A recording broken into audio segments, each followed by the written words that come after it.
What's going on, everybody? Welcome back to the Matt Ryan Show. This is your beloved host, Ryan Gooden, sitting alongside Matthew Hargrove. Mr. Hargrove, you have just making a trip. First of all, how you doing? We've been gone for what feels like a few weeks now.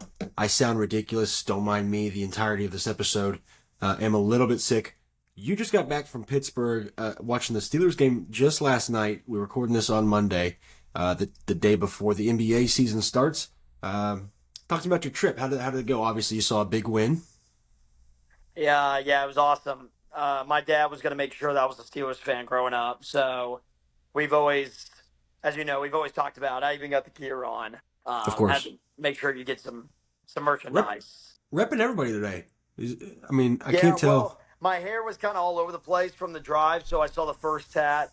It is a weird Steelers and then Oakland A's. Doesn't make any sense. Yeah. I mean, Um, yeah. I mean, no, You no, could pass but it as Oregon though, because you're a big Oregon guy. So yeah, I yeah, mean, but it's been a pretty good football season yeah, so far. Now that's for people that don't know me. That's gonna sound very bandwagony, and it is. It yeah, really is. Steelers. Even I grew up a Red Sox fan, so like that doesn't help either. Now yeah. I will say, the Oregon Ducks, hardcore bandwagon. I jumped on that bandwagon when I was in middle school. Loved the jerseys and everything. That's why I grew up like an Oregon. Everybody else, Middle though, I feel school, like I have some okay ties to. Like I said, with Mariota. the yeah. Yeah. Okay. He was the guy. Really, that first year I started following them was when they made it to the national championship and Right. lost to Ohio State. So I kind of just rode the bandwagon. They've been a good team ever since. It's worked out. It's better So than being a Vols fan, which is where you were probably headed if you didn't pick Oregon. yeah, well, it kind of stinks sometimes because just being from the Nashville area, I just don't never grew up liking any Tennessee teams. Yeah. Volunteers, Titans, which again, might be a Lucky blessing. for you. Yeah. Might be a blessing. So, but Lucky no, for you. Steelers.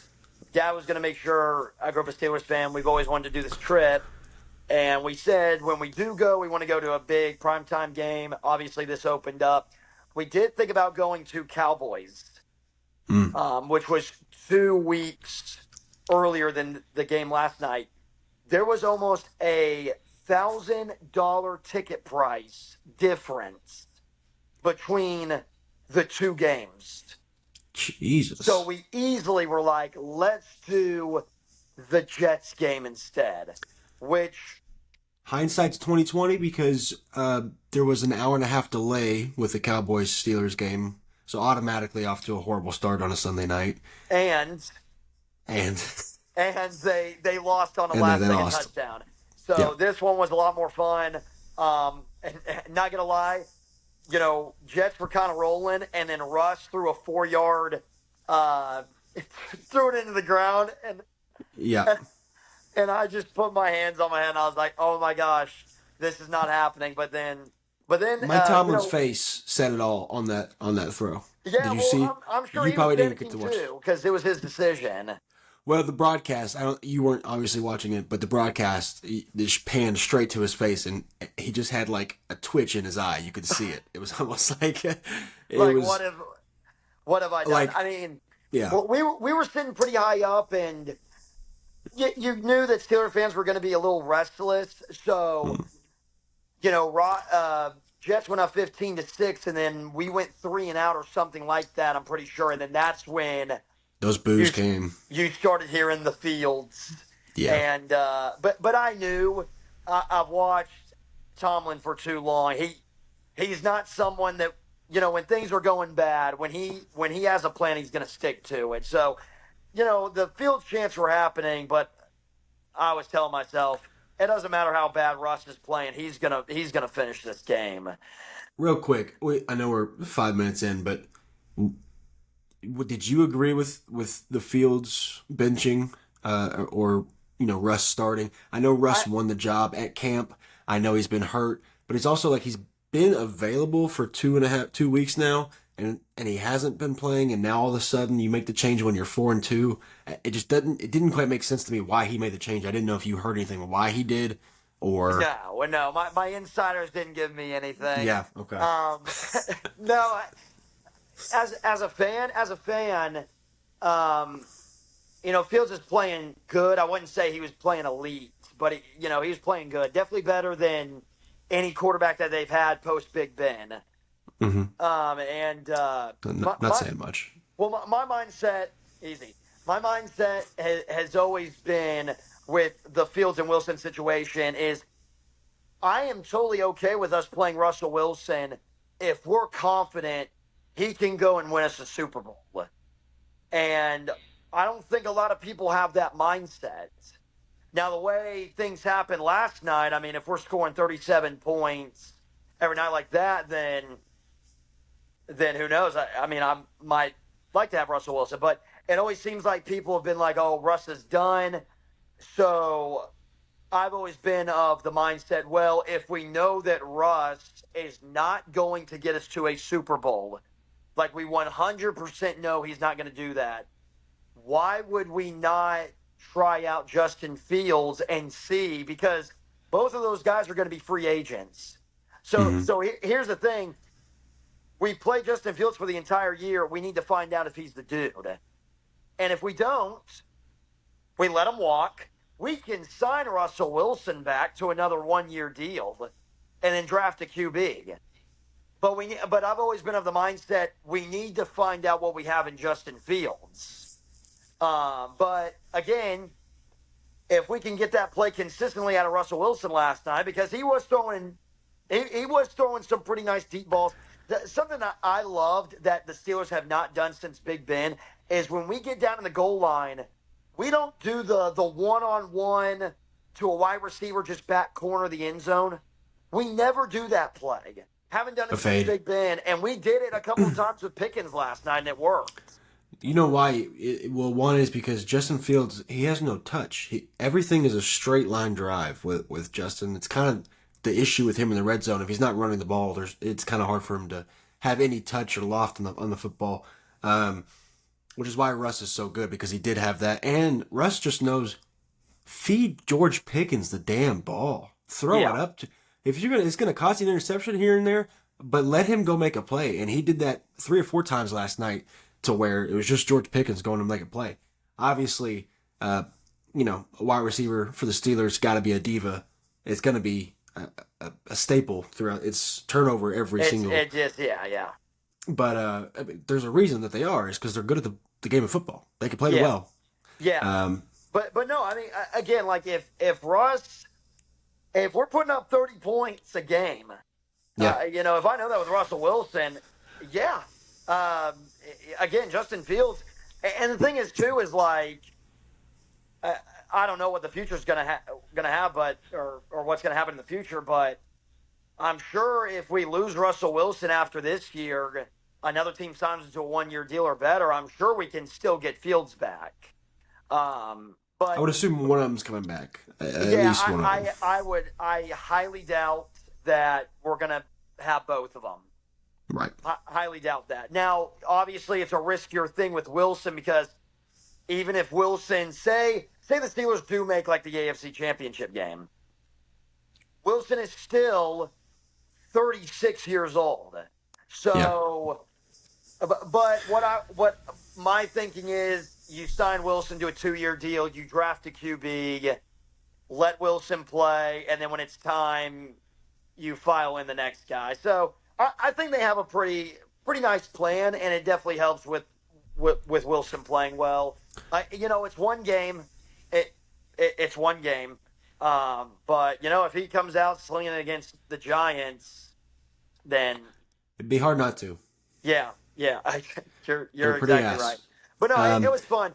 Last thing I'll say on it. Sorry, I know I'm talking too much about this, but um, that that was the best atmosphere sports experience that I've ever felt. It, I it was good. felt That's what like I I was going was. to ask. It felt like a playoff game, not like a AFC Championship game, but like from all the way to the very top, you couldn't see an empty seat.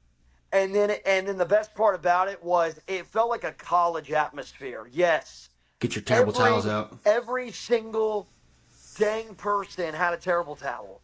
I Yeah. mean, when they were slinging those things, it was like in sync, and then they would get the music going. They had their traditions, like they were like college traditions. Hmm. Like, how Oregon they do shout going in the fourth quarter. Steelers got the Renegade. They have these little traditions. Like it really does almost feel like it's a college atmosphere. Yeah. And that was the coolest part about it. So we already have, my family were all already like, we got to make this a yearly thing now. I There think you it's go. going to be that we're all grown up. But yeah, man, it was so sick. Best part was they won.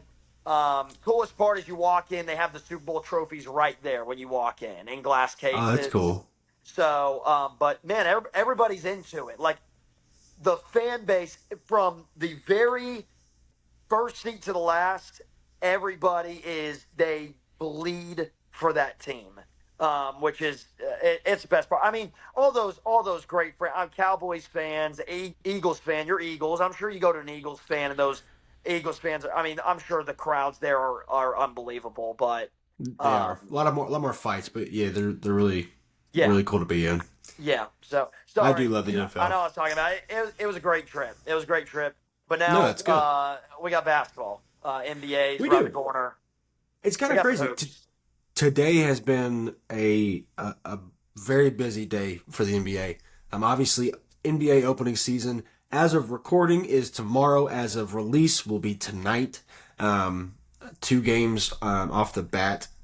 Obviously, the Los Angeles Lakers, I believe, will play the Minnesota Timberwolves, and I believe we have the New York Knicks against the Boston Celtics. And you know, two games to start you off on a Tuesday night. It's not a bad opening night. We might have some picks on those games later on tonight, but let's start off with what's going on today, and that is every rookie from 2 years ago, from 3 years ago, seems to be getting extended. I don't know why today was the day. I guess because it's right before tip off. But let's go through them. I mean, there is a ton of players that got signed today. Trey Murphy, 4-year deal, 112 million with the Pelicans. He resigns. Moses Moody, 3-year deal, $39 million extension. Jalen Green, 3-year deal, $106 million, and a very weird player option on the third season, which really makes it a 2-year deal. We'll get into that. That's probably the biggest one. Corey Kispert, 4-year deal, $54 million. Jalen Suggs, 5 years, $150 million. Jalen Johnson, 5 years, $150 million. Jaden Hardy, 3 years, $18 million. A lot of Jaden. And then Alfred Sengun, 5 year, $185 million. So basically, moral of the story: Rockets locked up their two studs, one for 185 in Sengun, and then Jalen Green, a 3-year deal, $106 million, really turns into 2 years. That player option, it's such a weird deal. Every Rockets fan thinks that they won and that their GM is the GM of the future. And I'm not saying he isn't, but I'm saying the contract isn't as great as everybody seems. Everybody thinks, oh, they got a steal because they didn't pay as much as everybody else. They will. It's a 3-year deal with a player option on the third, which means he's going to decline it, and it's going to be a max deal in two more years. So when the money gets up, when a new CBA comes out, and contract extensions are up to $500 million or some crazy shit, that will be the extension that he gets in 2 years. So it's great that you got him locked up for 2 years, but it's not a fleece like Well, I everybody think is saying. I feel like that's very telling of how they feel about Jalen Green. This first round pick, and he's only getting a 2-year deal. About obviously they like him because they want him back, but you're talking about a dude who you thought was going to be the face of your franchise, and now it's looking like what you just said. He's got a player option that he's probably going to decline. So I would say this is probably going to be the last 2 years that he's in a Houston Rockets uniform. You think so? Well, I think I just think like this is supposed to be the dude, and by not giving him like a Segun deal or something like that long term, I think it just really shows, at least right now, obviously, that Houston is still like We don't See, know if we're 100% in love with this dude. Obviously, you have to give Segun that money. Like Segun is their best player. right. My interpretation of it was I think that's probably what Jalen Green wanted. He probably wanted a 3 year deal with a player option. The player option is if he's ass in 3 years and regresses uh, tremendously, then he'll take the player option and take his 40 million or whatever it is. If he's not, if he's still the player or even better than the player than he is today, he'll get a extension that's way more money than he's making right now. So I think it's more of him betting on himself in 2 years. Like, hey, I could be all NBA in 2 years and kind of get that max extension at that point and be another a big payday in 2 years from now. Obviously, we have no idea. The reports only came out today that the deal got done, so we might find out in the future whether it's Houston's side or Jalen's side on why the deal was so short. But How old is he again? Jalen Green. he's probably 23, 24. I mean, he 23 got again. drafted at 18, maybe 19 at the 2021 draft. So, Okay.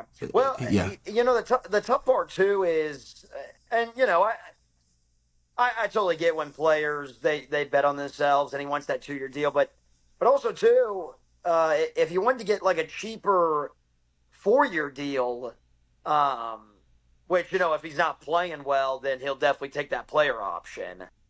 Right. But taking like a 4 year deal or something like that, I don't even know if the Rockets offered him that, but if they did, I feel like he would want to take that because then that next deal, you'll be 26, 27 going into your prime. And then you'll be really like, he still might be good, but by the time he gets out of this contract, if he declines it, he's still kind of developing. Well, Um, I think Bobby Marks had a good reasoning as to why it was that deal.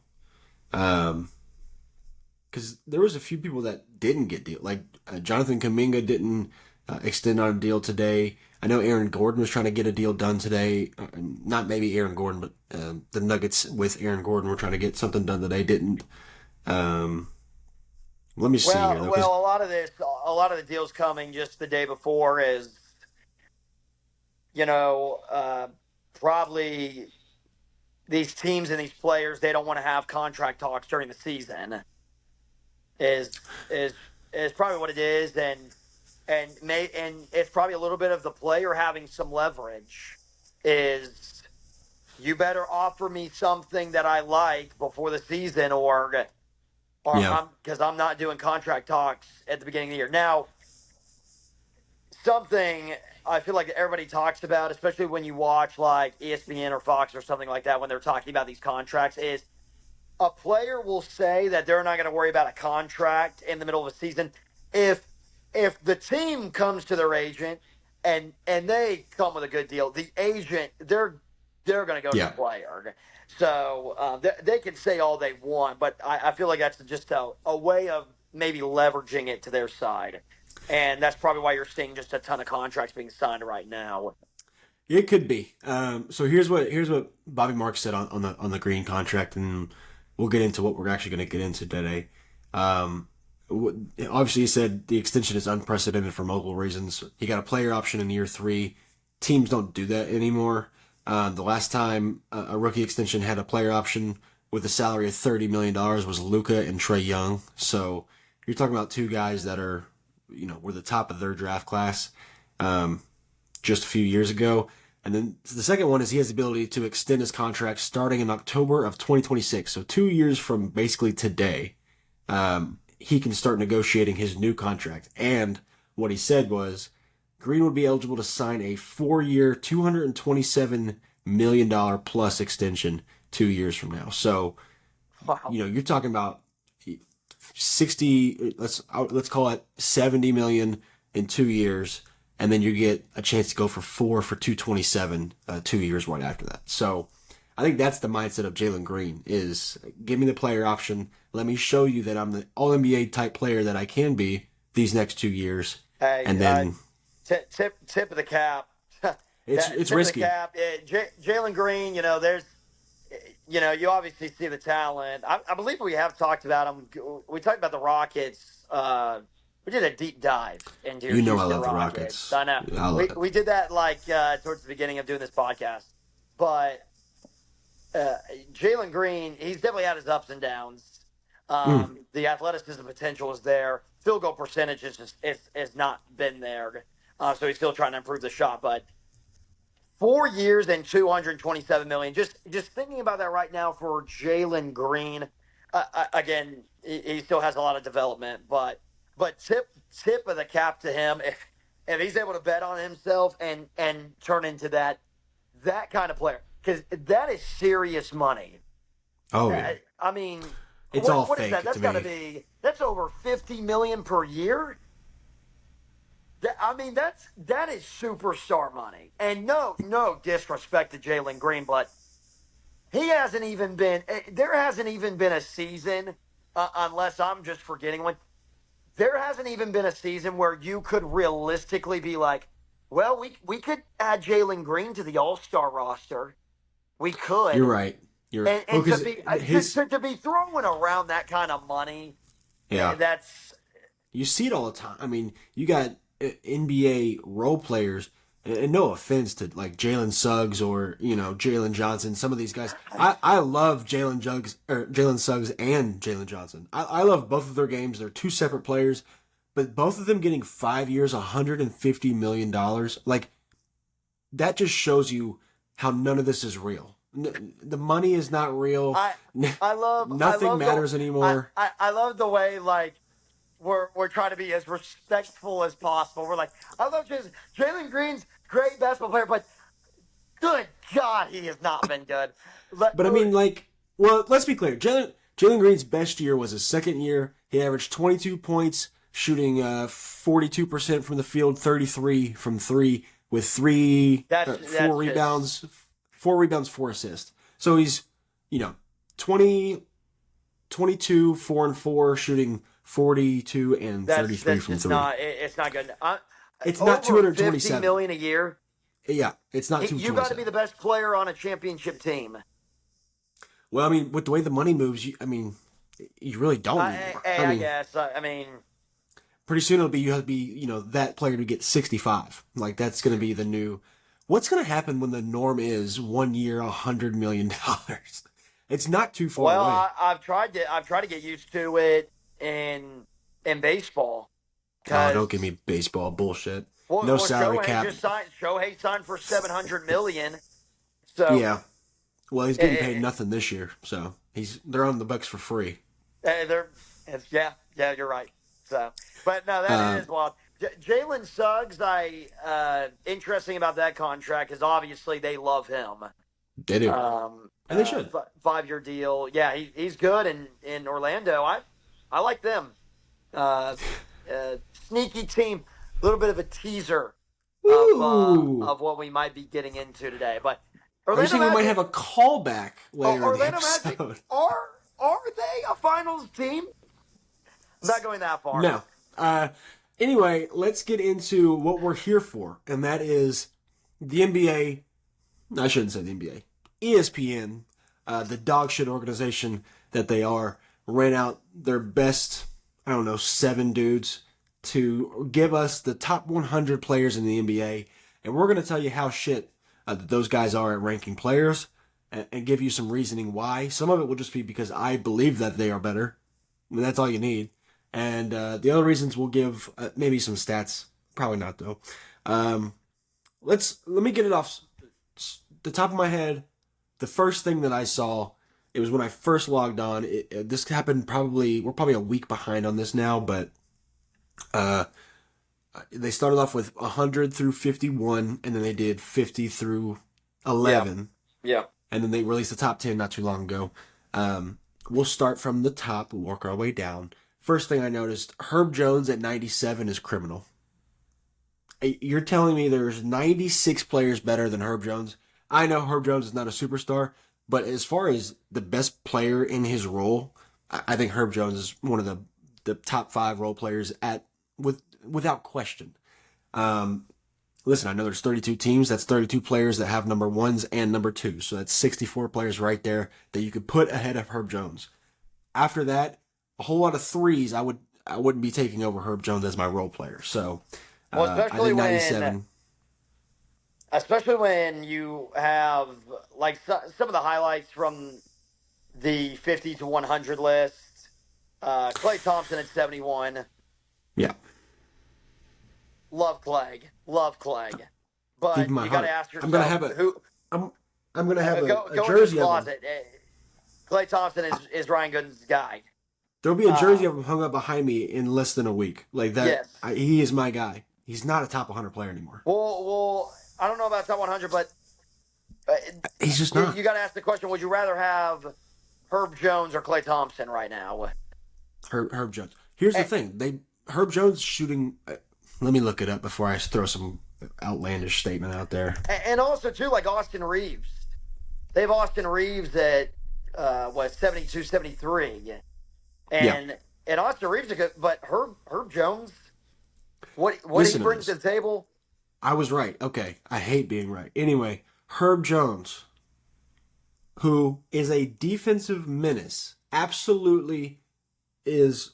He made 6'7". He's got the longest arms. He's shooting 41% from three last year. That guy is better than Klay Thompson, and I what love Klay, 40, but a 41% is pretty good. from three, Like it's okay. that's great.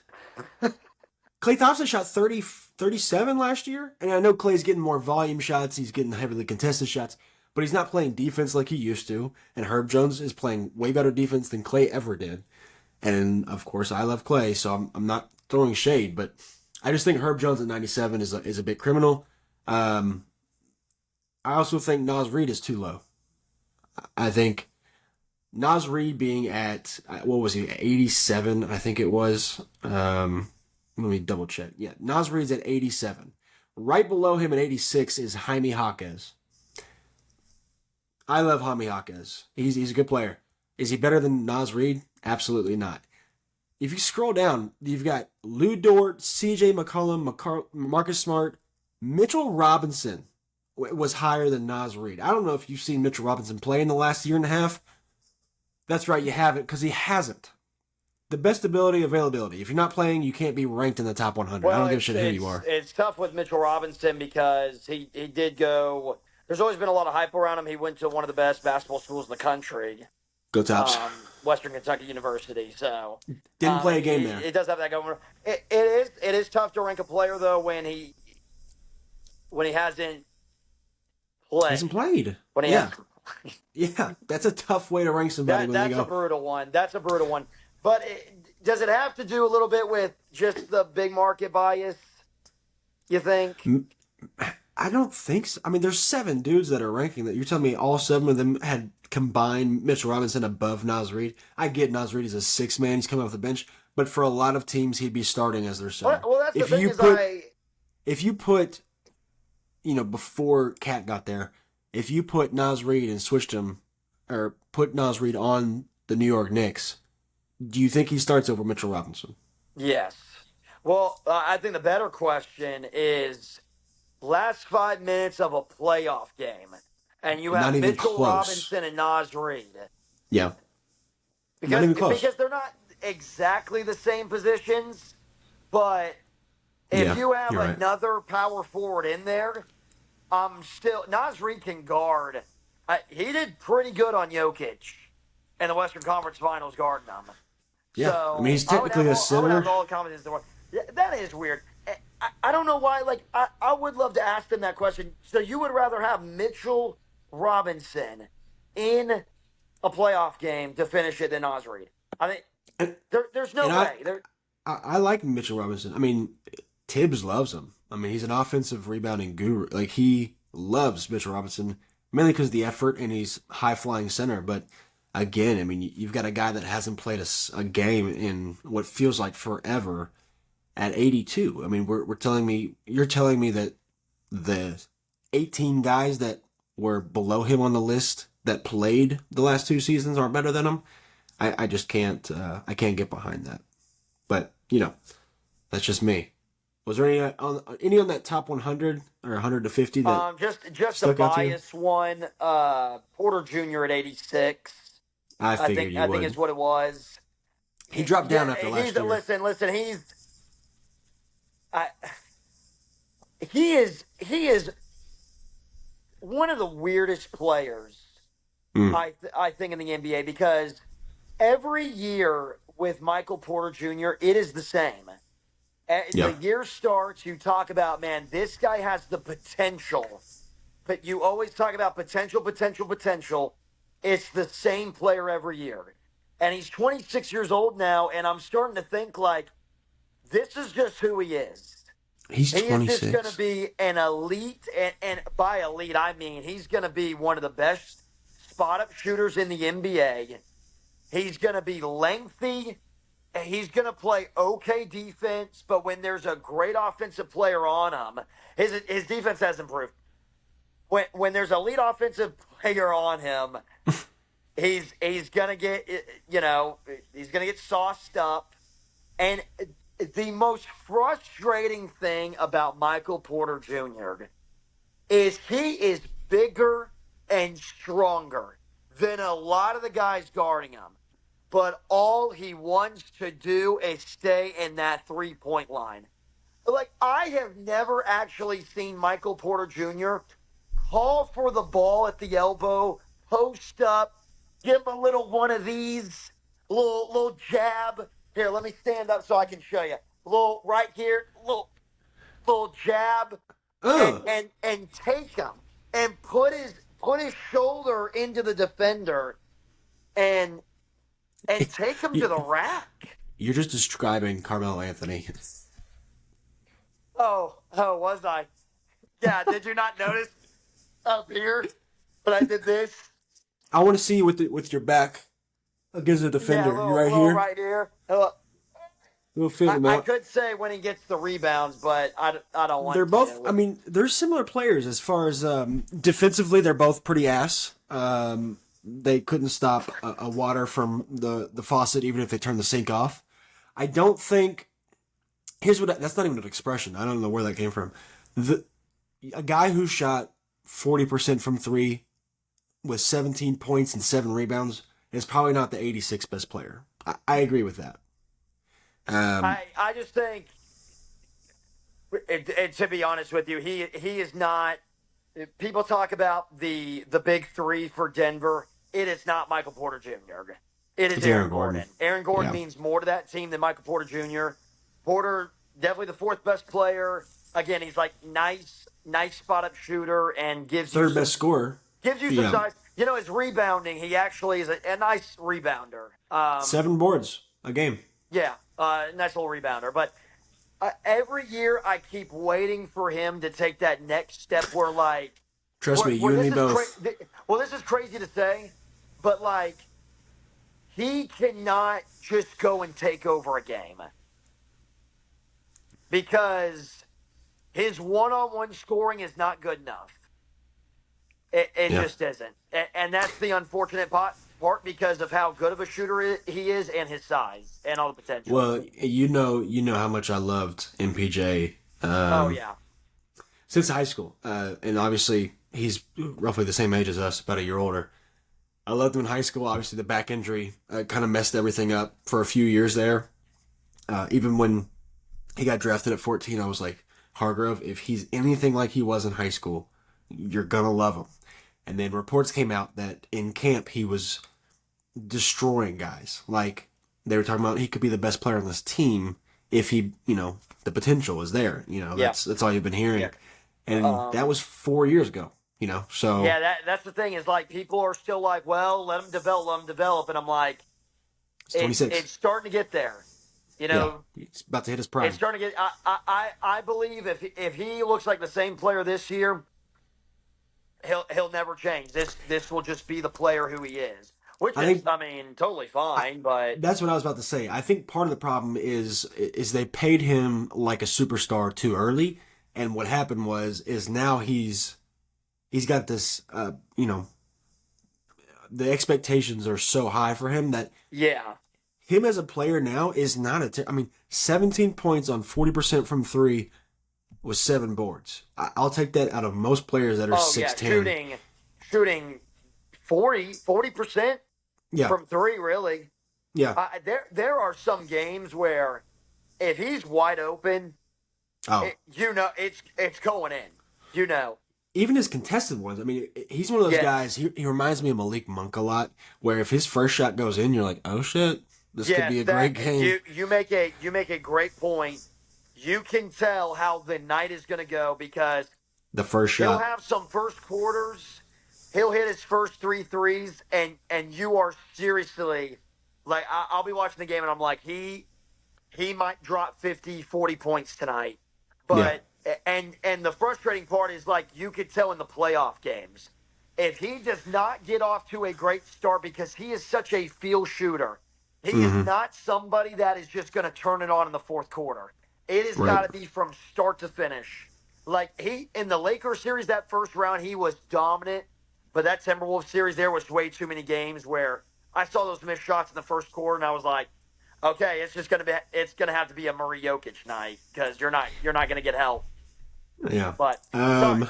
sorry, I'm making it too much about my teams. You're fine. Steelers and Nuggets. Another one might be a little bit of a hot take.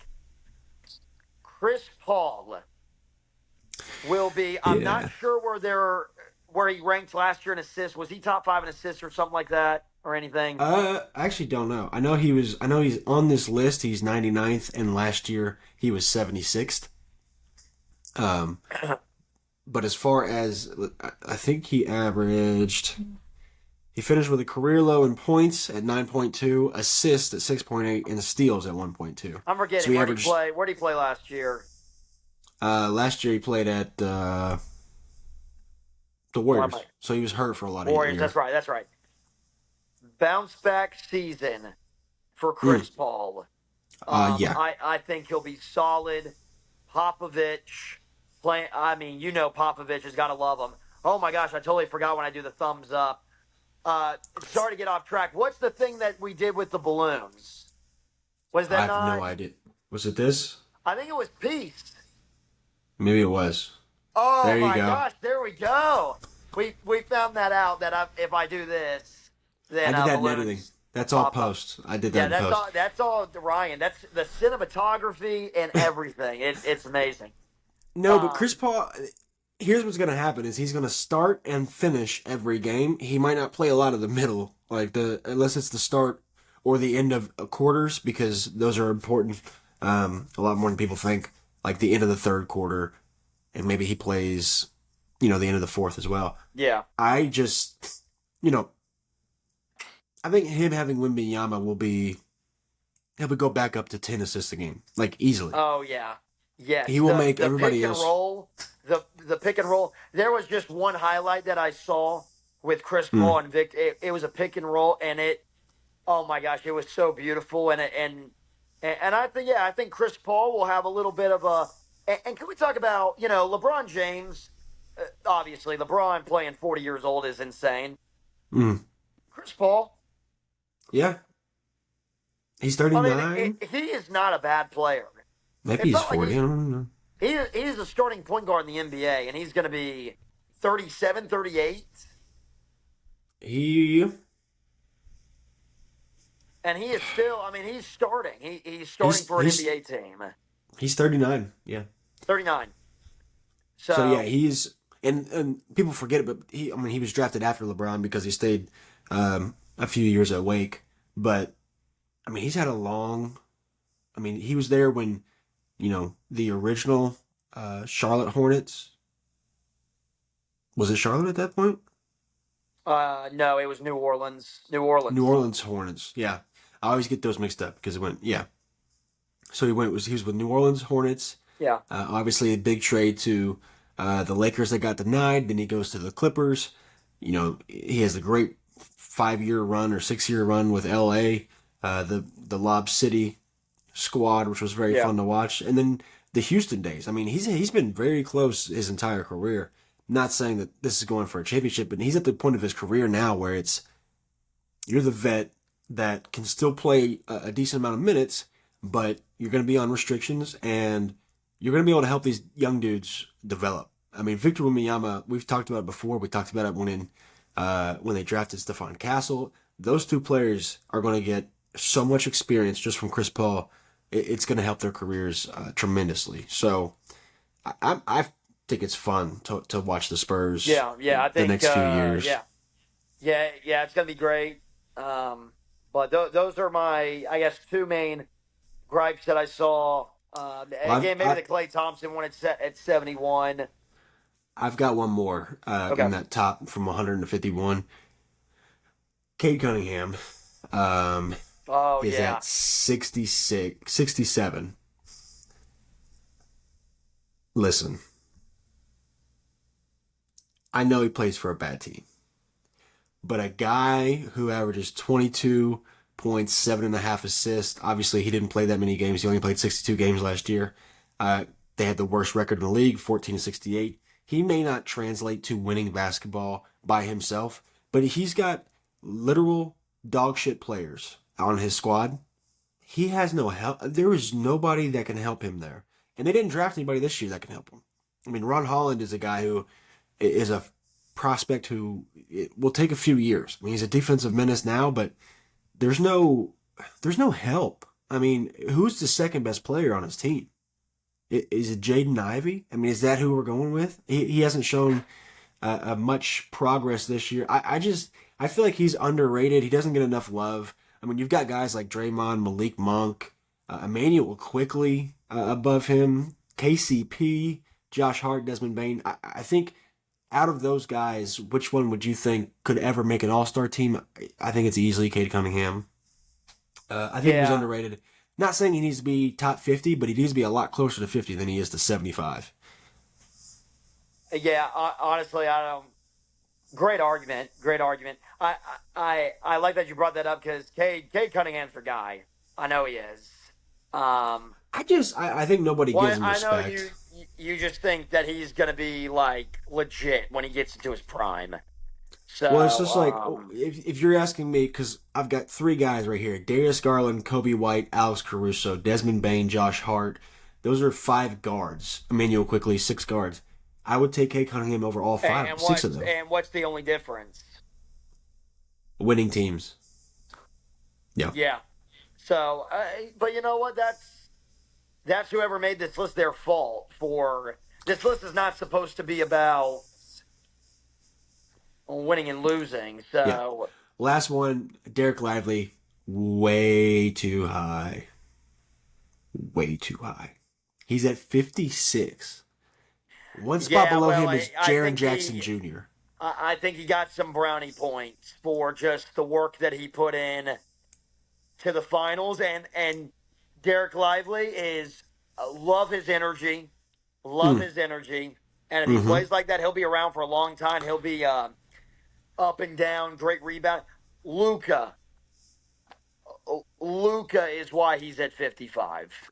Yeah, but here's my problem. He didn't start. Daniel Gafford started until he got hurt. If you can't start on your own team, you're telling me you're the 55th players. I get that 6 men are important. I just gave a reason for Niles Reed to be higher. But Derek Lively is not the 56th best player in the league. He's not one spot above Jaron Jackson Jr. Get the fuck out of here. No, That is no. insane. That Well, is Jaron nuts. Jackson Jr., we were he's on That's my our that's he's on our my that's Team our future USA. He's on center. my Olympic team. That's 2028 future center we're talking about. And we've got Derek Right. Lively right above him. I got So, repping the Stars and Stripes in 4 years. yeah. Are you telling? Uh They're telling me I should invite Derek Lively to the tryout. Is that what they're saying? apparently there's a competition you should be looking out for. Okay, interesting. So, I tell you what, they're contacting me in 2 years about getting the FIBA team together. So just start my head coaching career. So I'll get that together. But yeah, Derek Lively, that is a little too high, a little too high with 55. all right. Let's go to the 50 to 11 slots here. I don't know if you've got any off the top of your head, but I've got one so far, and that is Jalen Williams for the OKC Thunder. I don't think he gets enough love. I think he is a. I think if Shea is a superstar, I think Jalen Williams is a star. I think Jalen Williams has earned that right. He has developed so fast over these last 2 or 3 years that him being at 44, I know it's pretty high for a guy who's still that young, and the whole team is very young. But I think he's a top uh, 35 player, and I think Chet being at 32 really bothers me. I think those, if we're going off of OKC, I think Jalen Williams is a better player than Chet. He is the number two option. I know Chet is a big man, so defensively, but Jalen Williams has improved his game entirely. He last year, I mean, let me look up the exact What stats. is he, 23? He, yeah, he's 23 years old. This will be his third year. He went from 14 a game on 52 and 35 splits with 4.5 rebounds, 3.5 assists his first year to last year he averaged 19 a game, 54%, 42 from three, 4 rebounds, 4.5 assists. So you're talking about a guy who, I mean, projected we can go 22, maybe 23 points per game, shooting 50, 40, and grabbing 5 boards and five assists. I mean, that is a top 40 guy in my book, especially on a playoff team that is. Got an interesting question maybe for you. Will he, since it's the Thunder, you have Chet and Shea. Will this end up being kind of like how Chet and Shea are Russ and KD, and then we got James Harden, possibly? I think it's more of Shea and Jalen Williams are Jason Tatum and Jalen Brown. I think that's the easier comparison for me. Well, what I mean is like if I he know what goes you to mean. another team, if he He's going goes to to get another pushed team, you out. think like he could end up being like a number one, but maybe he I'm is not sure not. he could be a number one. But also with the way that his game is so fun to watch for me. And I don't I can't put my finger on it on what it is, but he is so smooth. He's always in control. He's a I just bulldog. think he reminds me of Jalen Brown a lot, and it's not. Maybe it's the career path and the way that it's Shea's team, the way it was Jason's team for so long. But I think eventually that gap will be closer, and I think Chet being 15, 16 spots higher than him, whatever he was, is pretty criminal because Chet's played 1 year, and it was a good year, but I'm not sure that it was worthy enough to be in the top 33 or top 32, whatever he was. So that was my gripe: is Jalen Williams is better than Chet right now and should be higher than him on the chart. Yeah, I loved him in the playoffs, Yeah, and I really saw it in that series against Dallas.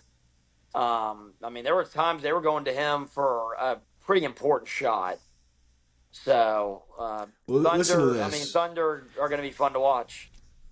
Uh, in efficiency, he was 62.1% true shooting, which is very good for a guy who's getting probably the second best defender on the team.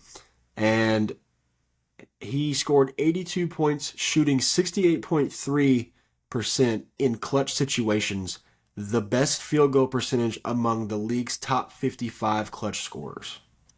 That's that's it's Along okay. with the along with the guy who's known as the closer on your team in Shea, who is also outstanding in his own right at closing games. So that's my take for him. And then right below him, you've got fucking DeJounte Murray. So that pissed me off too. I'm gonna be honest. You know how much I love DeJounte. So Well, yeah, I kind of like Dejounte, so I know you do. yeah, a little bit, a little bit. So then let me ask you this: is Chet better than Pascal Siakam? Um, that's a tough one. You don't Two mean that.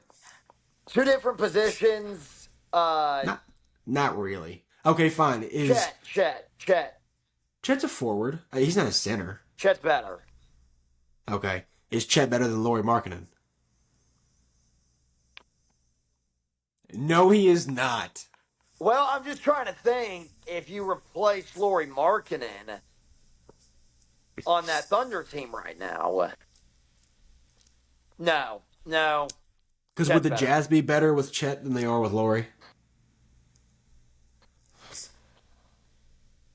It don't matter that I made the playoffs.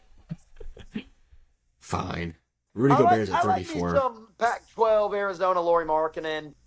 Um, and my favorite decade of all time is the 2000s. He's got the in sync hair, little blonde. He's Well, got the then here, tips. this last one will get you then. And this will be the last I'll talk about Chet.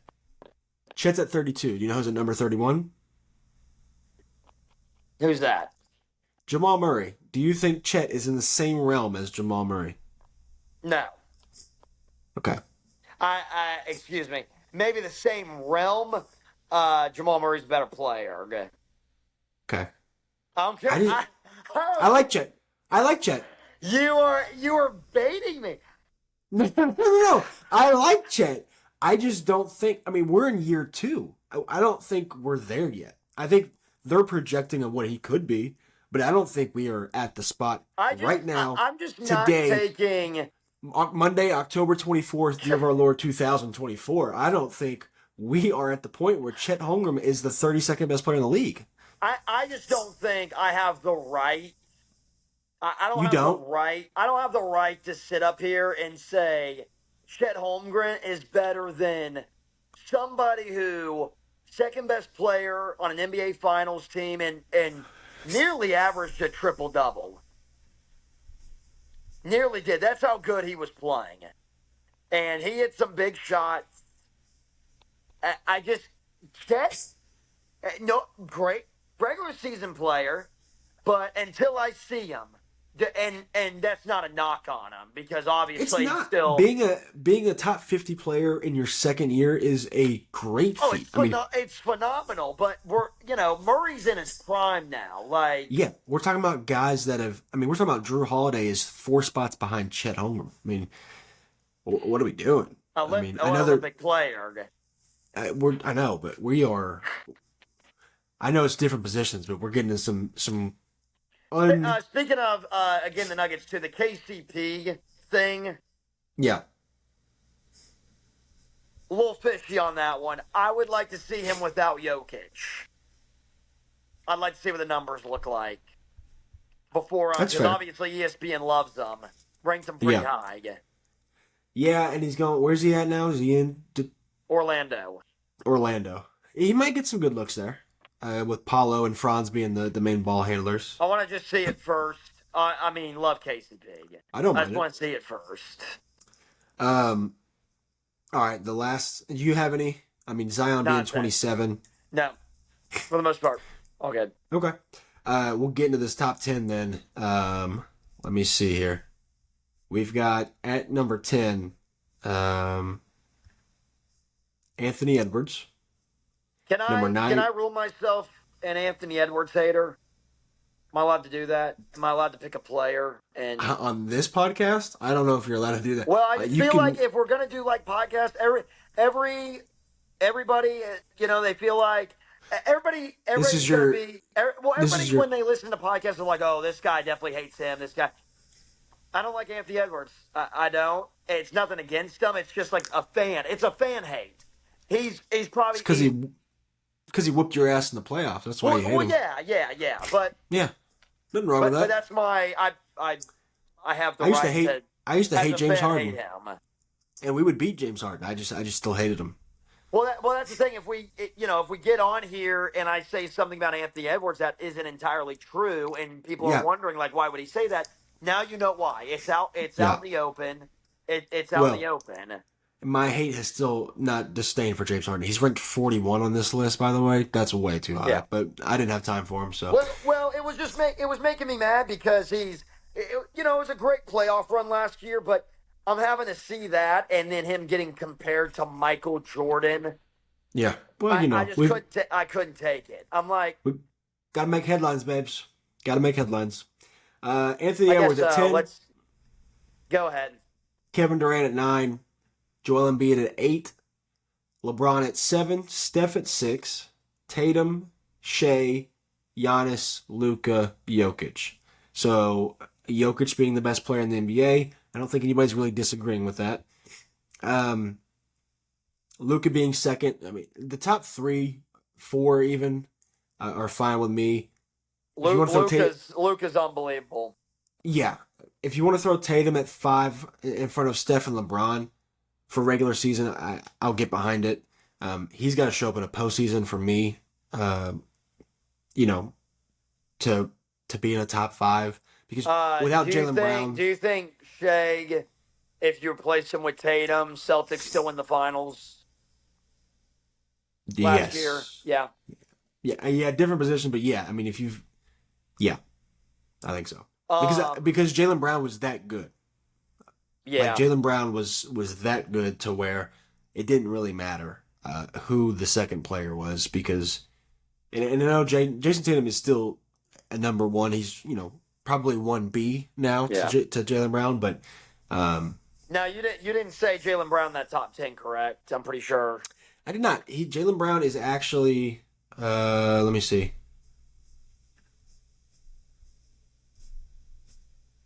Let me find it again. I think he was in the Jalen Brown is number 14 behind Victor Wembanyama, Jalen Brunson, and Anthony Davis. Um, I would say my one take, two takes. Um, Joel Embiid. I would be okay if he was out of the top 10. And the reason why I say that is because we already are coming into the season, and he said that, and No I back to totally get backs. it, because trying to avoid injury, he's not going to play back to back games, I believe is what he said. Mm-hmm. He's gonna try Now, to avoid him. now, did he mean like back to back nights? Or, Yes, okay, I didn't know if he meant like back to back games where he's going to play a game, take one off, play a game, take one off. I don't think so. I think you're just gonna avoid back to backs, like Okay, back to back I nights, get whether that. it's I get that. To be honest with you, I don't know why they do that in basketball. I don't know. I guess to keep the I short don't know season why, short. because usually the star players sit. They usually do. Yeah, So I don't know why they haven't taken that out. Um, and it's better to let them know ahead of time. I mean, now fans won't pay tickets to go see Joel Embiid on the second of a back to back because he's not going to play. yeah, I'd rather you do that. If you're gonna not play, that's fine. Don't let me know an hour before the game starts after I've already purchased the tickets. Let yeah, me know before the season starts that I'm not playing back to backs. That's fine with 100%, me. 100%. Yeah. So But the thing about that is, I think when you get 30 years old, all the MVP stuff goes out of the water. Uh, Nobody cares anymore. It's time. It's time to get a ring.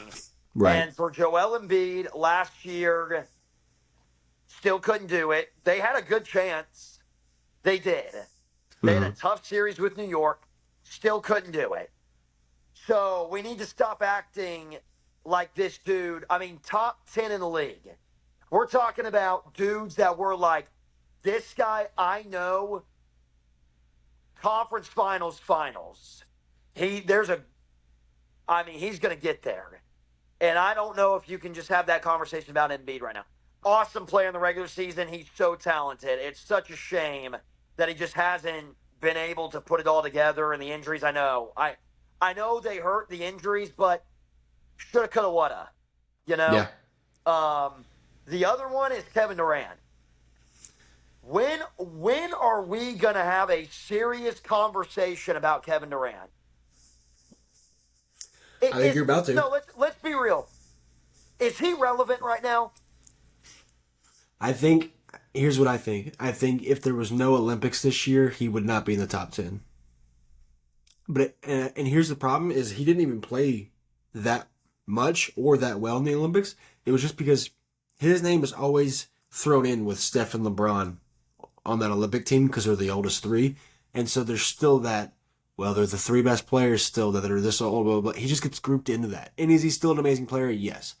Is he a top 10 player in the league? Maybe not anymore. Which is I'm just tough sick. to say. I'm sick and tired of every time someone tries to argue for Kevin Durant. Well, he's a bucket. He's a bucket. What what does that matter anymore? The last 2 years, he is he was swept last year. Yeah. LeBron James gets swept, and the criticism on him is insane. I just feel like Kevin Durant, he doesn't get as much as the criticism. I really don't. Like Well, he he got he it. got swept last year when they got him Devin Booker and Bradley Beal. And I get people are like, well, the depth, the depth, the depth. That that and Anthony Edwards coming in behind Kevin Durant after he just swept him. That's insane. But Kevin Durant, the Grim Reaper. Oh, he can do it with the elbow Slim shot. Reaper, you Slim jackass. Reaper, Don't sorry, Slim Reaper. I'm sick of it, Ryan. I'm sick of every time I'm listening wait. to sports. It's well, Kevin Durant's a bucket. So what? So what? He can score 30 in a regular season game. I Everyone can now. Jordan yeah. Poole will. Jordan Poole will have a 60-point game this year. You mark my words. He might. He really might. I did have him as most improved last year, and it did not hit. I also had Tyrese Maxey though, and that did. So I will say, yes, there should be more criticism on him. Did he get unneeded criticism when he went to the Warriors? Yes. Was it a cop out move? Also, yes. But he got so much criticism for winning that nobody cares if he's losing anymore. Like it's not as prevalent. I guess. I guess. I just Brooklyn, you know, you had Kyrie and James Harden, and then you're Yeah, wanting out, and then we go to Phoenix, and it's I don't know, something everywhere this guy goes now, where at Brooklyn and Phoenix, it just feels like the last 5 years for KD. Every season, something goes wrong, drama wise. I just don't believe. I don't believe we'll ever see him get to the finals again. yeah. I But here's the fully thing: believe that. he was an inch away from being in the finals. He was a Yeah, he toe. was. He So like was. the narrative might be so much different if he drug without James Harden, and I'm pretty sure Kyrie got hurt at the end of that series against Milwaukee, who ended up winning the championship that year. So who knows if he plays Phoenix, how that goes. But I mean, the narrative would be so much different. Oh, he finally he was able to take his team to the NBA Finals. Maybe if he doesn't win it, then they still go. You still couldn't win without Steph, so what's the matter? Um, but what I think this is showing, and it's I hate to bring it this way, but it shows how good Steph is. I mean, there was a time where 2016, 2017, you didn't know, like people were questioning, oh, is this Kevin Durant's team? Is this Steph's team? Is Steph winning because KD is there? It was always Steph. It was always that team with Steph. 2022, he showed it. Kevin Durant was never the focal point of the team. It was Steph.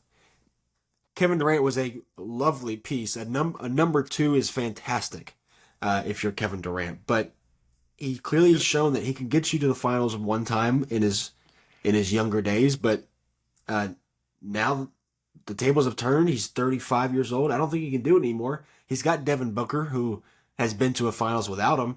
Um, I don't know. I just don't think. I think people have stopped worrying about whether if he's the upper echelon of being better than Steph, or because it always used to be that it used to be whose team is it? Is he the reason they're winning the championships, or whatever? But it's like he was just along for the ride. Uh, Yeah, so yeah. I mean, I think I'm just getting sick of it. I just am. I love watching him play. I mean, when he has got it go. I mean, when he's hitting shots, yeah, even in that Olympics, dude. What was the first game? He had like 21 points on. it's perfect from the It was field. perfect from the field. I mean, he can still do it. He can still do it at 35, 36, but Yeah, it's the thing with LeBron is you knew, 10 years ago, you knew Kevin Durant, there was a good chance he was going to compete to getting to the conference finals. Same thing with LeBron. And I think it's more pain is I just do not have the confidence that Kevin Durant is going to even get close to the conference finals. I mean, they got now they got a new coach in Budenholzer, but what significant, unless I'm forgetting somebody, what significant pieces to the roster did they do to? I mean, they got swept. They got Yeah, swept.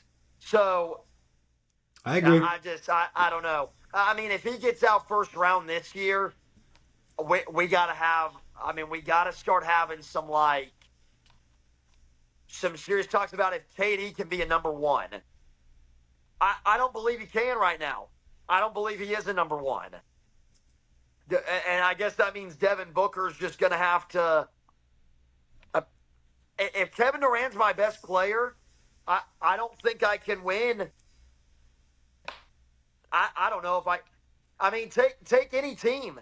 Take maybe the Celtics because the Celtics are insane. Celtics have the best roster in the league. So yeah, Right. you can take out Jason Tatum, put any of those top 10 guys. You can put Jalen Brunson on that team, and they would win a finals. But take the Nuggets. If you put Jokic out and put KD on that team, Yeah, no, I don't think that's they'll win the crazy. finals. Are they making the conference finals? I don't think so. I think they'll, yeah. The Bucks take out Giannis, put KD on that team. Wow. I never thought Well, about it I'm like just that. saying, Kevin Durant, we're supposed to be looking at him like he's a number one. I don't think he's in that conversation anymore. I don't think you can have Kevin Durant as your focal point anymore. And I think Devin Booker really has to step up this year if they're going to do anything. There you have it.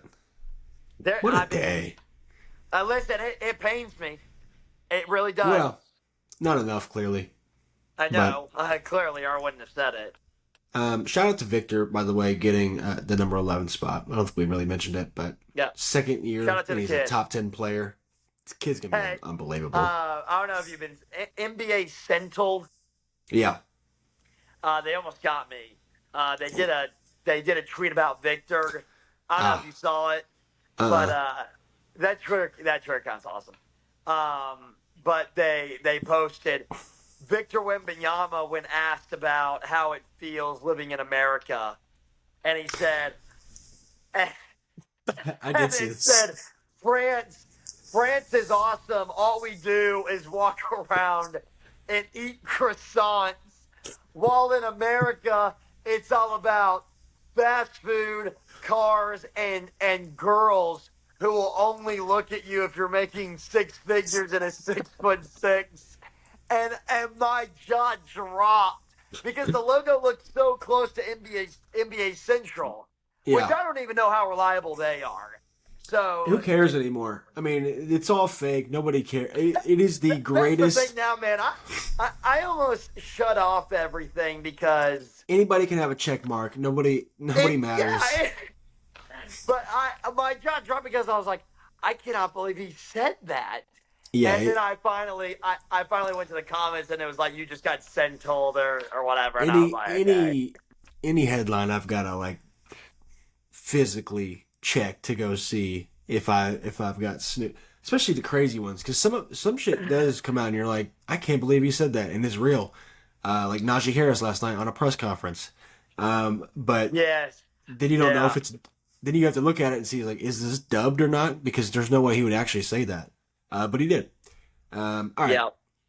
Finally, what everybody has come here for, we're all been waiting for, our drumroll please. Whoops. 2024 NBA season predictions. We're gonna go through the MVP, the Rookie of the Year, the Defensive Player of the Year, maybe the coach, because who cares, and the Most Improved Player. We're also going to tell you who's going to be the one seeds in each conference. We're going to go through the conference finals and the NBA finals, tell you who's going to be our champion of the 2024-2025 NBA season. Mr. Hargrove, I will leave it up to you first. All right. Who will be this year's Kia MVP of the 2024-2025 season? Let me give you the odds. Right now, you've got Luka, Shea, Jokic, Giannis, Anthony Edwards as the top five. They're all fairly close in odds, except for Anthony Edwards and Giannis. They're a little lower. But if you had $20, how would you? Let's go this. If you had $100, how would you divvy that up, and who would you put the most on?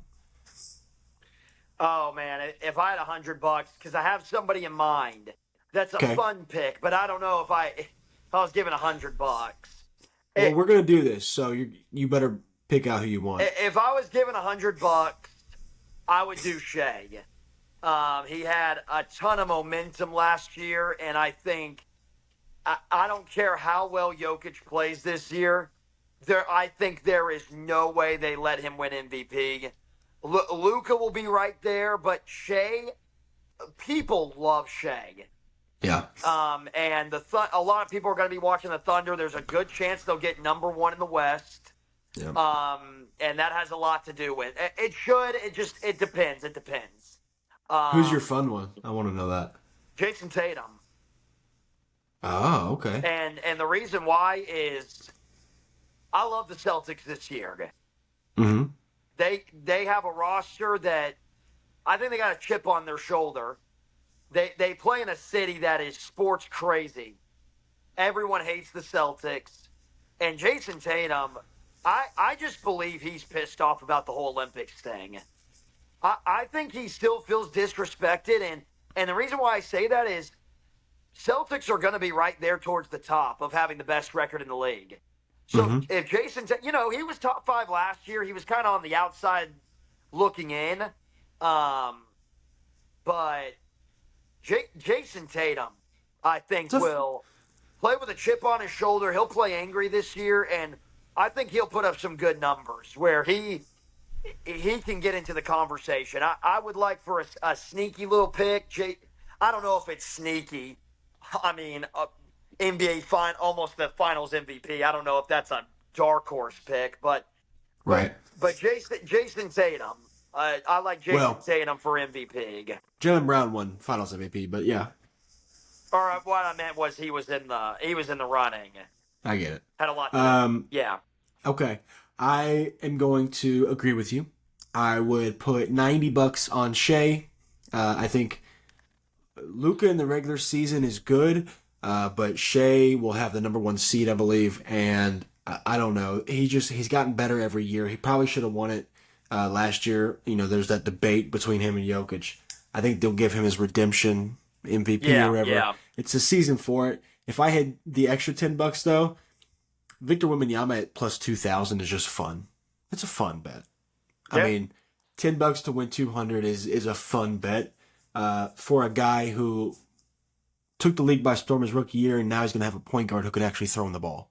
Because last year they ran Jeremy Shohan at point guard for the first 50 games, and he couldn't throw the ball in the water if he was at the ocean. So I think he'll be seriously in the conversation if the Spurs are inside the top 6. That's going to be the problem, is they will not be. They probably won't make the playoffs, which means he'll probably be on the outside looking in somewhere around 6 or 7. If they get into the top 6, that means that he probably did have an insane year and probably should win MVP. But yeah, I agree. That's a fun one. That's a fun one. All right, let's move on to let's go NBA Rookie of the Year. So we've got the top. The odds are actually really crazy. So obviously, first round pick and number 1 overall pick, Zachary Richardson, is at the top there. Not at the very top. He's second behind Zach Edey, who is at plus 290, which means he's got the best chance. Zach Richardson is at 750, which for anybody that doesn't know odds, just put $100 on all of these, and that's the number you would win. Zach Edey's a heavy favorite right now, and I'm going to go ahead and give you mine. I think you probably know it. I think Reed Shepherd, he's in that third spot at plus 850. If I had $100, I'd put all of it on Reed Shepherd. Reed Shepard, he'll come off the bench. He'll be behind Fred VanVleet all year. Zach Edey may start for Memphis, and they might be a playoff team, which is probably why he's got in the odds like that. But Reed Shepard has just shown nothing but dominance as far as his role and what that should be. Coming off the bench, being a scorer, being a facilitator, being a defensive menace, he will. I don't think he'll have an issue transitioning to the NBA. Not saying Zach Edey will, but it's just not a clear cut pick in my eyes as they think it will be. Correct me if I'm wrong. The thing that scares me about picking guys that are going to come off the bench is usually I feel like guys that come off the bench don't win Rookie of the Year. Okay? You might be right, but this is not a normal guy. Oh, This is gotcha. Okay. I the forgot. guy. I forgot Yeah. about that. Okay. I don't know if you gotcha. know who Jeff Shepard is, but this is his son, and he's Interesting. disgusting at the game of basketball. Okay, Is it Kentucky gotcha. bias? Maybe. Go fuck yourself. But Forgot about that. Okay. Interesting. yeah. Okay. So, yeah. Okay. That's a pick. I have seen Zach for a lot. There's been a lot of Zach love, which is weird because there was a lot of Zach hate in the draft. Lot. So, what is returned? I would like to know. I mean, The fact that he got drafted by Memphis probably, and they're and he's just projected to gonna be a get playoff team. He'll be the starting center, and Yeah, but in my head, I didn't think Rookie of the Year goes off playoff teams. It shouldn't. Their rookies are really ever in the playoffs. No. So that I don't know why that's getting baked into the conversation. It doesn't make sense to me. So that's why I'm going with Reed, just because I think he'll be the best rookie. We have a draft where the number 1 and number 2 pick will probably average less than 10 points each. I mean, that yeah. doesn't happen. So Yeah. I'll go Stephon. okay, I I'll know go you love Stephon Stephon. Castle. I love those UConn guys. He'll have a lot of opportunities with San Antonio. Also, I want to give you a sneaky one. Is another Okay. UConn guy, Klingon, Yeah, for Portland. He might have like a strong start to the year and finish top 5 or something like that. well, I think that's the issue. Is a lot of these guys are going to be coming off the bench. Zach Edey's not going to start unless they put Jaren Jackson to the 4 this year, or which is not what they've been doing. So unless Zach Edey starts, I mean, Reed Shepard's coming off the bench. Stephon Castle's going to be behind Chris Paul. Dalton Connect's off the bench. Donovan Clingan behind DeAndre Ayton. Sarr and Reese Shea might start, but they're on 2 very bad teams. They're not going to score a And lot. I feel like a very popular one, especially after he dropped 35, is Connect. Yeah, but that's just the LA Lakers, It was, yeah. Did you see the game, though? I mean, he had 20 straight points. It 22. was insane. It was insane. But It was I've fun to been watch. fooled by the preseason before. I never will. Shall Im- not again. Impressive, but I'm not ready to crown him. Yeah. I think a So. fun one for me would be Khalil Ware. Miami Heat. Yeah. Miami puts out, talent like no other. He'd come out of nowhere. He'd play behind Bam. Yeah. A lot of these guys come off the bench anyway, but that'd be fun. All right, Defensive Player of the Year. This one is pretty easy, I think. We can say it at the same time if you want. Victor. Yeah, I'd put all my money on Victor. Victor Chet. I think mine would be Victor or Bam. I think Bam is one of the best defenders in the league and just doesn't get enough credit. Gobert. No. He'll Anyway, be in the conversation. yeah, but I'm going to say no. So, and we're not going to talk about it because I've given a rant long enough about Gobert in past episodes. He doesn't deserve more of my time. Most improved player, here's what I don't like. I hate the most improved player award. It should not go to year 2 guys who are projected to be good. This is an award for guys who weren't good, guys who, struggled early, maybe projected out of the draft to be a big time star. They weren't when they were younger. Now they've blossomed into what they were supposed to be. So guys like Victor Wembanyama being at the top of this list pisses me off. But he probably will win it. I'm going to go a different route, but I'll let you throw yours out first. No, because, go ahead. Oh, so I like a few players. I picked Tyrese Maxey last year. I obviously ended up winning. I told you I don't like it, but this year I've got Emmanuel Quickly as a fun one in Toronto, full year there, being able to really show off what he can do. He's at plus 2,500 right now, $100 to win, 2,500 bucks. Um, my other one is Jalen Johnson for Atlanta.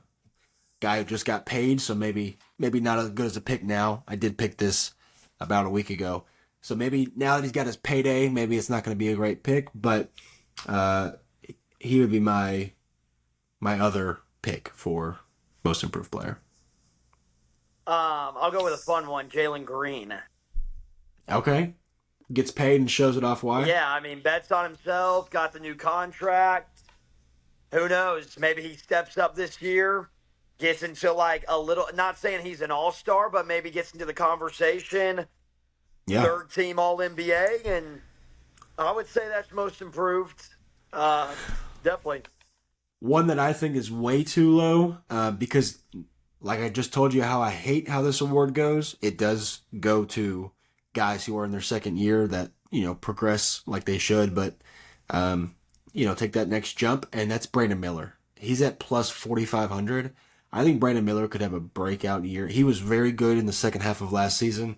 I think he could be a star this year with LaMelo Ball if he's healthy. Um, but I really like Brandon Miller, so him at plus 4,500, I'll throw a little bit of money on. Um, all right. Next one is six man of the year. Obviously, Nas Reed won it last year. These are always the toughest to gauge because you don't really know who's going to end up fully coming off the bench. Right now, you got Malik Monk, Benedict Mathurin, Nas Reed, Levert, Jaime Jaquez, DiVincenzo, newly added, Timberwolf. So who do you got for that one? I like DiVincenzo. Okay. I love DiVincenzo. Speaking of playing with a chip on your shoulder, he's going to be playing angry, Hmm. and I think he's going to get a lot of playing time for Yeah. Minnesota. Just they were really relying on depth last year, especially in the postseason, and I think Minnesota's going to fall in love with him, and I think DiVincenzo finds a way. Man, he can shoot the rock. I mean, Yeah. he's a stud. I like DiVincenzo. Well, I've got a few. I do like a lot of these guys. Obviously, the top guys. I mean, Benedict Mathurin, I really like. Indiana's Yeah, going to be a playoff contending Mathurin. team. Man, he's one of my favorites coming out of college. I I, loved I him in loved Arizona. him at Arizona. I love that So Arizona fun. team. I had them going actually all the way that year. Pretty sure they lost the first round. No. I think it was second or third, Okay. Well, same thing for Arizona. pretty Um, much. Yeah, my pick would be Alex Caruso, OKC, number one seed, six man probably coming off. They're going to be a great team. My fun one is Buddy Hield. Buddy Hield for the Warriors going to come out. He's going to shoot a lot. He'll probably put up 15 points off the bench. Could be a fun six man to go out and win. yeah. He's looked pretty good in preseason. If I'm, He's hit a lot in preseason. Scares me because we don't like preseason. that's right. I don't know why I care. I don't know. Yeah, I don't care. Buddy Hield yeah, plays for the Warriors. I don't even know. yeah. Um, I don't think we need to do clutch player of the year because it's so hard to. I mean, we can, but it's so hard to gauge. Obviously, Shea won it last year. Dame won it the year before, I think. Um, I don't know An if I had to award put that money. doesn't matter. Yeah, if I had to put money on it, I would say I don't know. Maybe Jalen Brunson. Maybe New York's in a lot of close Yeah, games, and Jalen Brunson is the guy. But actually, Steph won it last year. Luca. Yeah, Luca could be. It's really just it depends on. That is an award that gets awarded to a guy who's on a team that plays a lot of close games. That's what it comes down to. If Yeah. OKC's blowing everybody out, Shea's not going to win it. Steph won it last year because the Warriors were in a lot of close games. But it's it's really interesting. Trey Young could be a sleeper because Atlanta could be pretty average, but not an award we really care about. Jaden Ivey. Ooh, Jaden Ivey as a clutch player. I almost put him as the most improved. If he comes out Oh, and okay. finally shows that he's I number was two, joking with you. um, and we don't care about the in-season tournament, so coach of the year. I mean, if we, What a stupid tournament. I know you hate it. I know you hate it. Coach of the year. Um, Coach of the year. Remind me who won it last year. Remind me who we got last Um, year. I actually Going don't blank. know. I mean, I assume it was Missoula. It was Mike Brown Mike Brown. Okay. for Sacramento. I would say, I mean, Mark Dagnall for OKC. Obviously, if they become the one seed, a lot of fingers point to us calling OKC the one seed this year. Um, I would say Dagnall is probably the favorite to win it. They Well, you actually know don't what? have these. I'll give some love to your Rockets because if I have Jalen Green as the most improved player, um, I Emmy. guess I got to go with head coach of the Rockets. Oh, what is his name? I'm going blank too. He was a former Celtics coach. Ime Udoka. Udoka? Udoka. Why does that not sound right? Ime Udoka. You know, it's one of those players or those names that you can spell it in your head, but you can't say it for some reason. No. Okay, just me. Good. Um, Ime Udoka. And that would be a bounce back year for him. I mean, that would mean a lot. Just the whole Celtics situation, and yeah, that would mean a lot. But you know what? I have Jalen cheating on Green his as most wife. improved, so I would say if Jalen Green's going to be most improved with That's Van a fun Vliet, one. and Yeah, they would have a pretty good season. yeah, and you know I love the Rockets, so I love that pick. All right, last one. I'm sorry. We'll go to the teams now. Who's number one seed in the East? Who's one seed in the West? The Boston Celtics are going to be the one seed in the East, Yep. and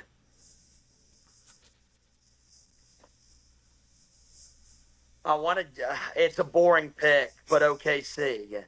Yeah. Well, I just think about a regular season, Mm-hmm. and I mean Denver, but Denver. A lot of people think they have more question marks than the Thunder this year. Yeah. So, and I don't.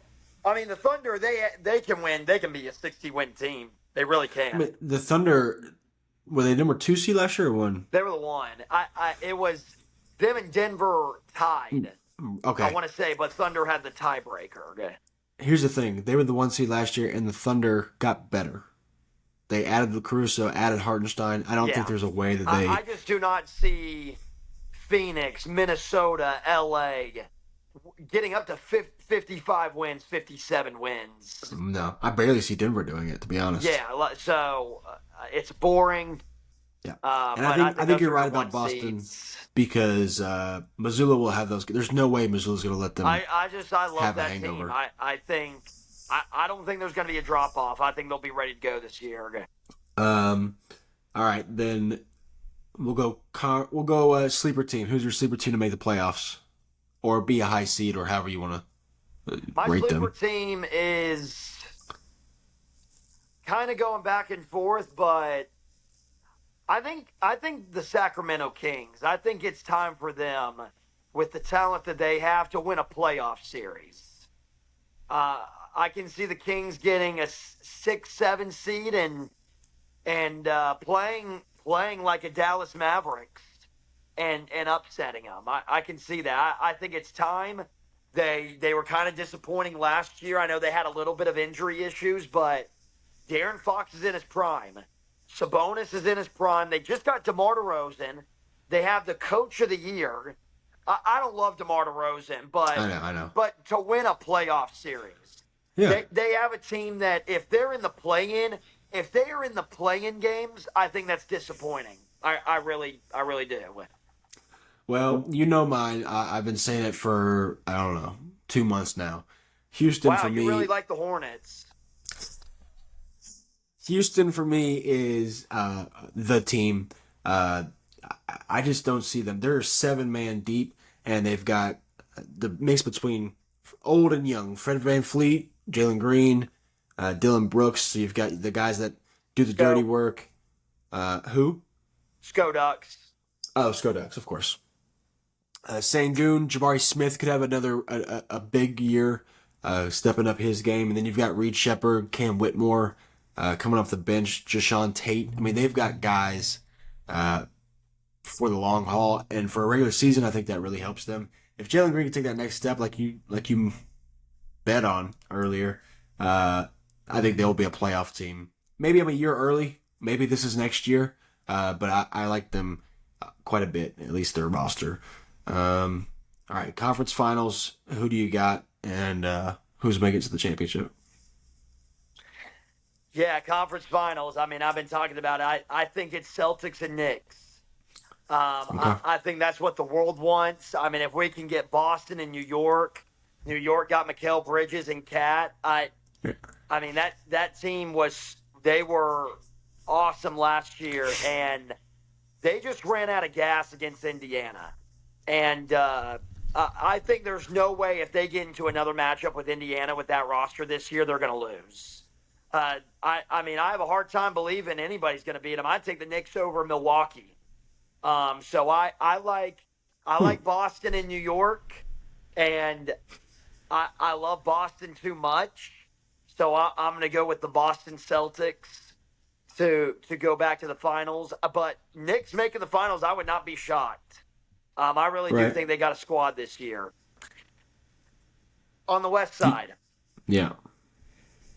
I do think the Nuggets are going back to the Western Conference Finals. The reason why I say that is they did lose KCP, but at the end of the day, they have Christian Brown coming in for him. KCP, when you think about the offense, he's a good 3-point shooter. But I just have a hard time believing that KCP was just that piece that they're not going to make it back there. They were up by 20 points in the second half from going to the Western Conference Finals. I mean, and honestly, the matchups with the Dallas Mavericks, I would have liked to see that. Yeah. So, Jamal, Jokic, Gordon, all those guys, they got a little bit of extra rest. Who knows? Russell Westbrook, uh, maybe playing with Jokic will open up a new gear. But the coaching staff's good. People are really down on him for some reason. I really don't know why.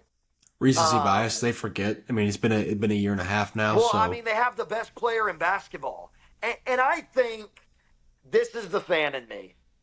I think the Jamal Murray talk is ludicrous about him declining the Olympics. I don't care how you play in the Olympics.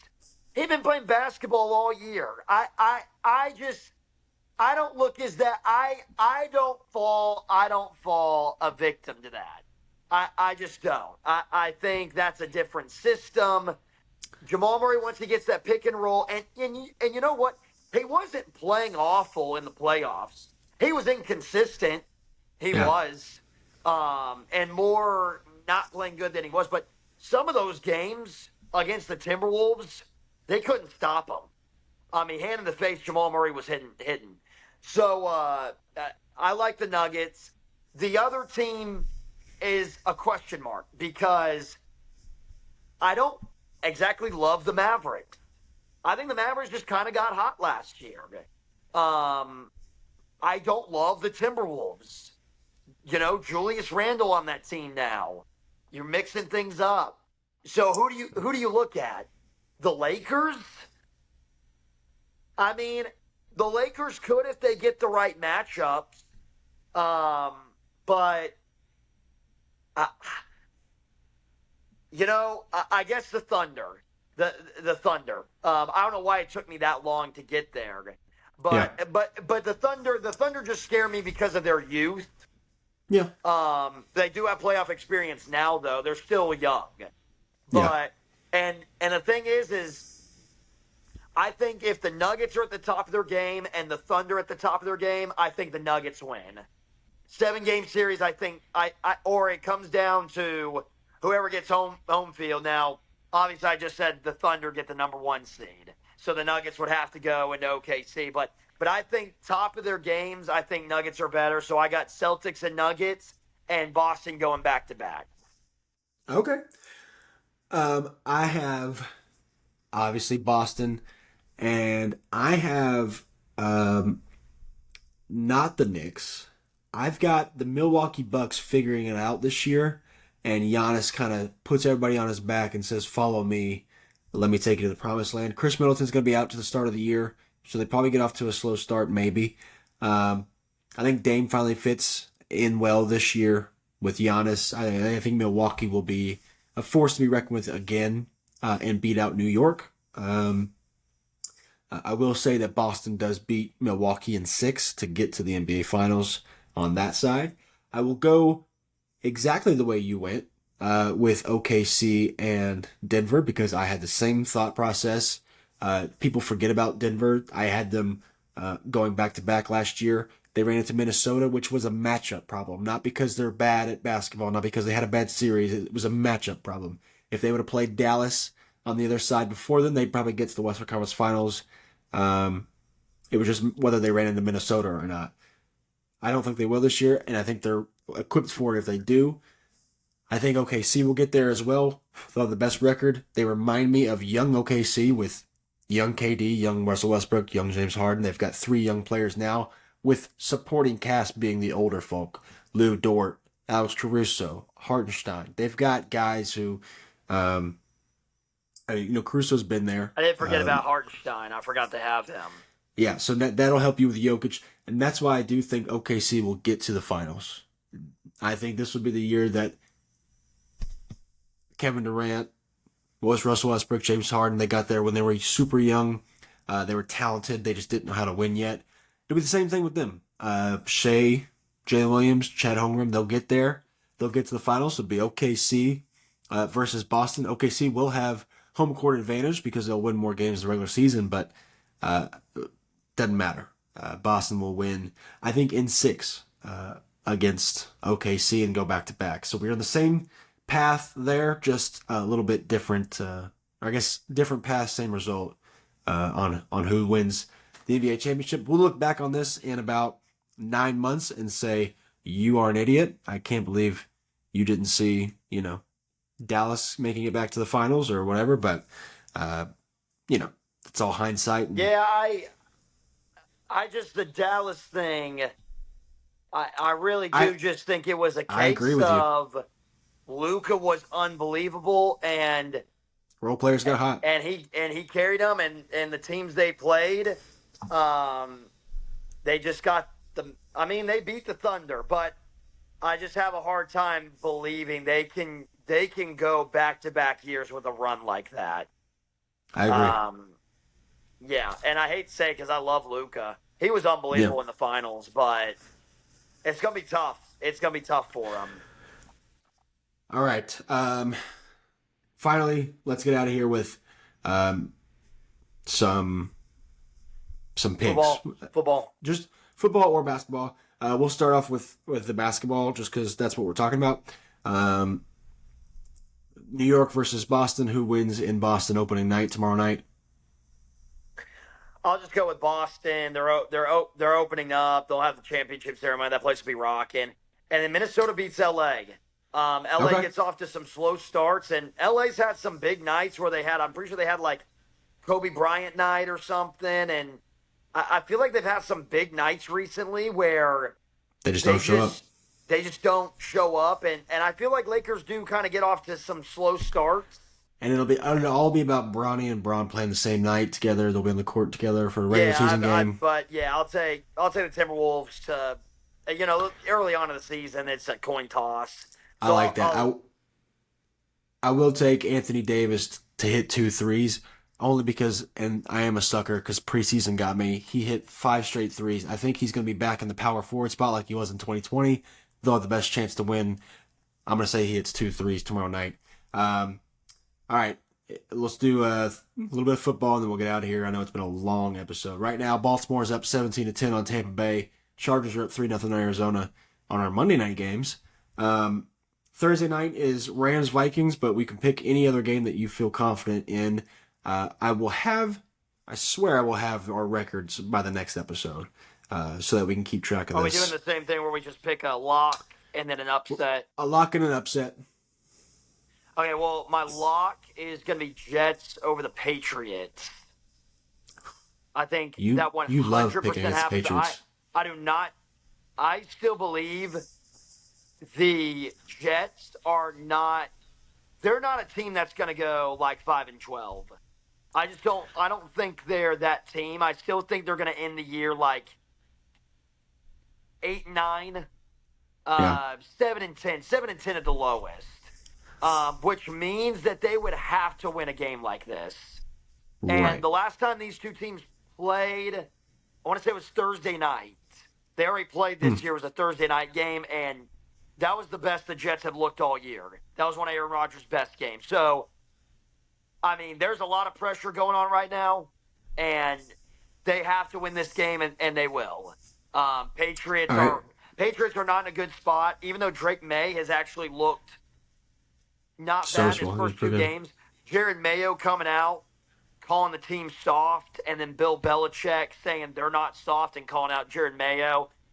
Vibes are not good right now in New England, so Gerard. But yeah. I'm taking the Jets. I am 100% confident that the New York Jets will win a football game on Sunday. Upsets, I haven't really looked at the schedule, but you know how much I love Matthew Stafford and the Rams.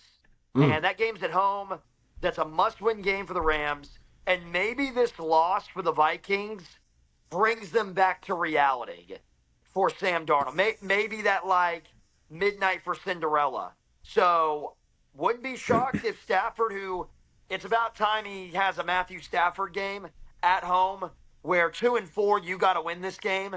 He Right. at home on Thursday night primetime, he has a nice game, and Vikings drop to 2 losses, and those conversations about Sam Darnold start to tick up a little bit. So that'll be my upset. All right. I mean, I could go easy here, Lions over Tennessee, but I think everybody and their mother has that. So I'm going to go with the Houston Texans will indeed beat the Indianapolis Colts at home -5.5. I would slam that if I were you. I know it's division, so you never know. Divisions get wonky. People start losing games they're not supposed to. But I have utmost confidence in the Houston Texans and not in Anthony Richardson. My sleeper game, I've kind of went back and forth on this, but I'm going to lock it in as Dallas Cowboys and San Francisco 49ers. Brandon Ayuk just went out with a season-ending injury today, tore MCL and ACL. Devo Samuel has pneumonia. The fact that the Cowboys are plus 180 on the road right now on FanDuel is criminal to me. I know the Cowboys are bad. I know the defense of San Francisco will put them in hell on Sunday night, but I don't know that San Francisco can score enough points without McCaffrey, Debo, and Ayuk. Assuming Debo doesn't play, he's got pneumonia on Monday. We'll see if he plays on Sunday night, but that's a lot of weapons missing for a team that is pretty run centric. So I think the Cowboys will go out and steal one on Sunday night in a game they need. So Yeah, that'll be a fantastic game. yeah, First of all, you have 90s. I mean, that's 90s football. right. Niners and two historic franchises, and then two desperate teams. I would say Niners got to have that one more because if the They both made it. Cowboys lose, they're 3-4. Niners 3-5, 2 games under. Especially if Purdy plays bad again, Yeah. I think that one matters a little bit more for San Francisco. But yeah, I do like that one. Dallas going in. I think that's a crazy one. I mean, I like that one probably better than my Rams over Vikings. Well, it was either that picks. or Carolina beating Denver. No, And you know what? Like, I'm not confident in Denver, but I just don't. I can't trust Carolina The offensively. Panthers are so bad, and Yeah, Denver's defense is yeah, they're no gonna. slouch. Even Sam if Darnold's gonna Bo be in Nix hell. plays bad, like Bo Nix, his bad games, he's still kind of finding a way to do something. So I'm pretty confident in Denver. I don't think. I don't think that's a slip up. I think Carolina's that bad. Yeah, I think a fun game this weekend will be Commanders and Bears. We'll see Yeah. which one, out of those two, which one really is, and that's if Jaden Daniels plays. I think Commanders are legit with Jaden Daniels, but we'll see if the Bears are. But we've been here for an hour 45. We'll get the hell out of here. If you've stayed this long, thank you.